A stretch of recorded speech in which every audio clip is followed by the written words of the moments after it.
the human ability to create pleasantness within himself or unpleasantness within himself is quite limitless.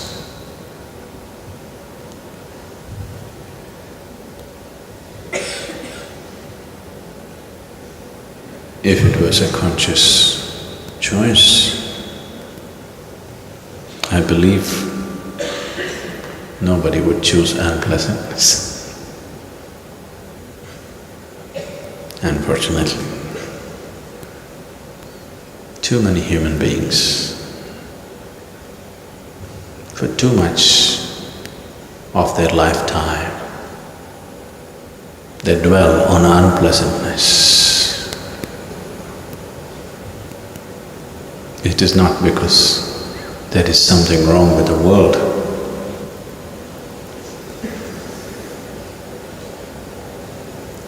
It is just that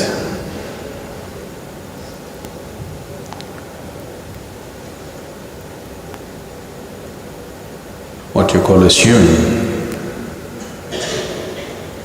is a certain dimension of freedom.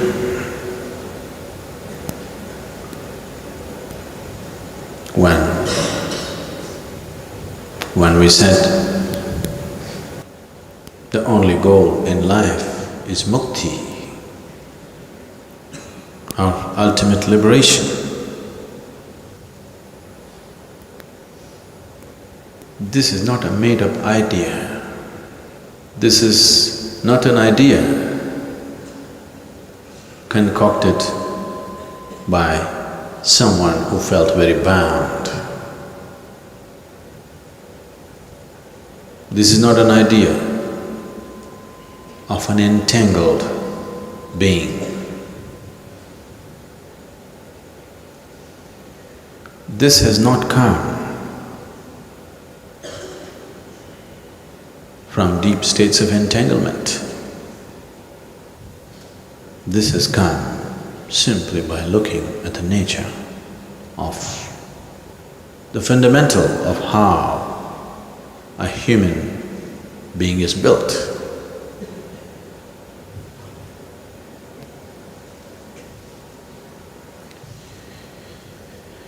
This moment, whatever the nature of who you are right now, because it's essentially happening out of choice, and choice is an outcome of a certain deep-rooted freedom which could have been easily curtailed.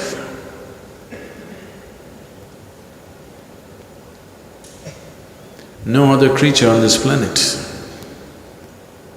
can choose either to be joyful or miserable. Whatever you subject them to, whatever kind of treatment you subject them to, that is what they become. It is only this one creature who is capable of this, that he can choose to be either blissful or create many different states of agony within himself.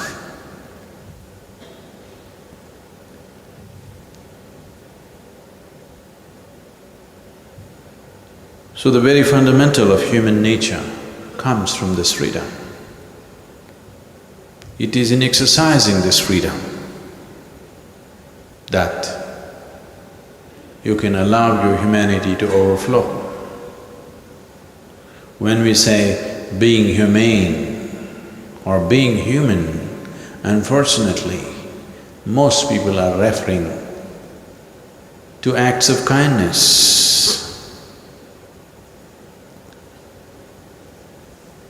No, being human essentially means that you can choose what is your experience right now in your life. And if choice was conscious, obviously it would be one of blissfulness.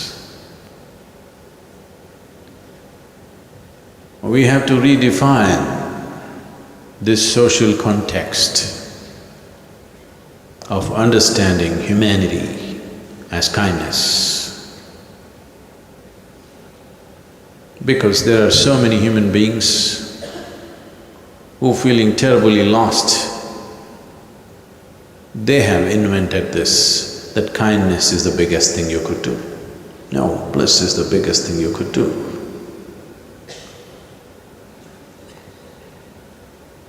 Because the essential building block of this being has been freedom, and the ultimate goal is freedom. We only said ultimate liberation. We never said ultimate God, because there is no such thing.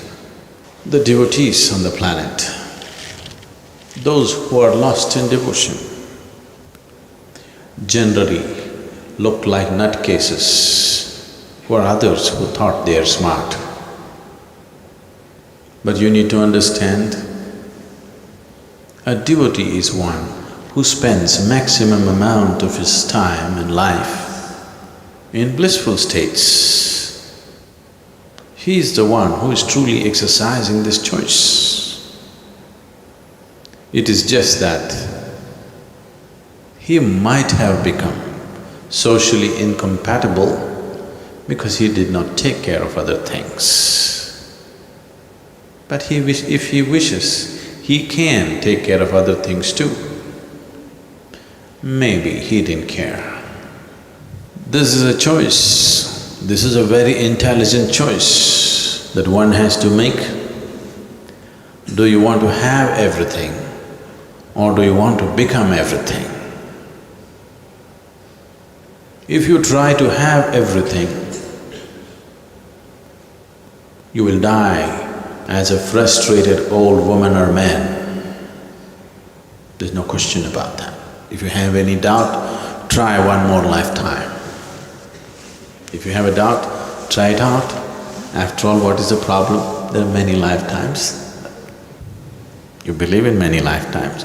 So what is the problem? You can try and waste one more. Try to have everything and see. You will only die as a frustrated person at the end of your life. So this is an intelligent choice that Radhe makes. Instead of having everything, to become everything. This is a possibility. This is a blessed state. This is something every human being is capable of. It is actually, your longing is to become everything. Your mind has misinterpreted it as trying to have everything. Once you become a slave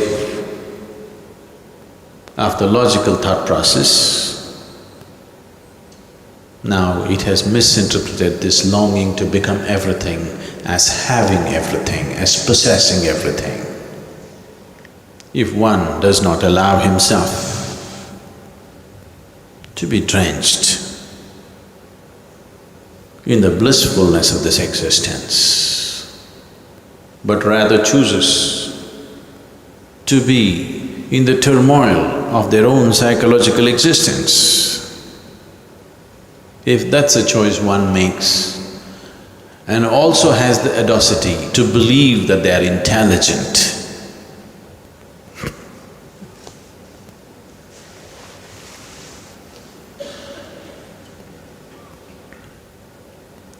what is the point making an investment that doesn't pay? You make an investment that doesn't pay anything and you go on claiming it's a great investment. What is the use? If you fall like this, life becomes one way. If you fall like this, it becomes another way. It is just that like a coin, if you throw it, initially it flips up all over the place. When it's flip-flopping, you see in flashes faces of this and that. That is what happens when you're youthful, because you're yet to fall this way or that way. So you're still flip-flopping. a flash of joy, a flash of bliss, a flash of misery, a flash of everything. But now if you do not become conscious and fall the right way, then you could easily fall into the misery's way. Or you can flip-flop forever and remain a teenager for the rest of your life.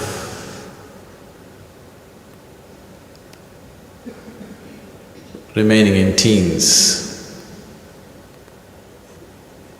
does not mean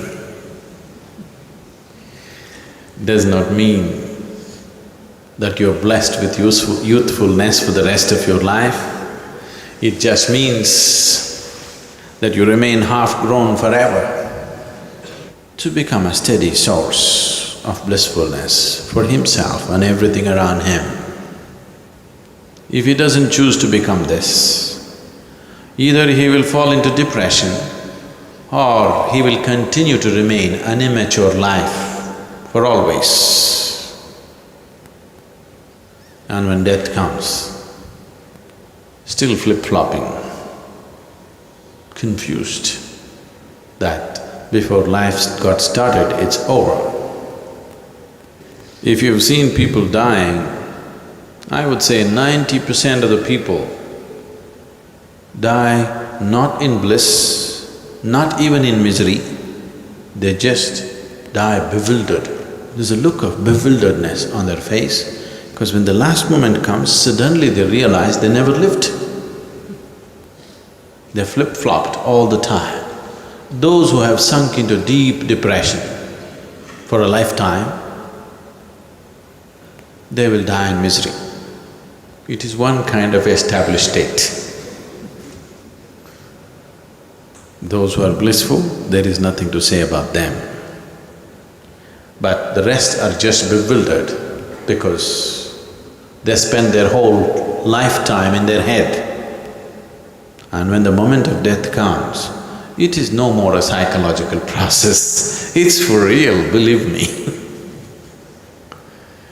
It's not just death is real, life is real too. But it takes the absoluteness of death. Death is absolute. Life seems to be relative, but it is not. Life, an experience of life for most people seems to be relative, but death is absolute. It takes absoluteness of death to wake people up. Just a wee bit late. It's good, but just a little bit late. You could do it today, just in case if you die tomorrow, really. Just in case, if you die tomorrow, it's better you wake up today, isn't it? Suppose you survive today, at least do it tomorrow, please. Because the essence of your existence is choice. If you do not exercise this choice, then you will never establish yourself as a human being. You will just remain one more creature which is yet to be, which is yet to form itself.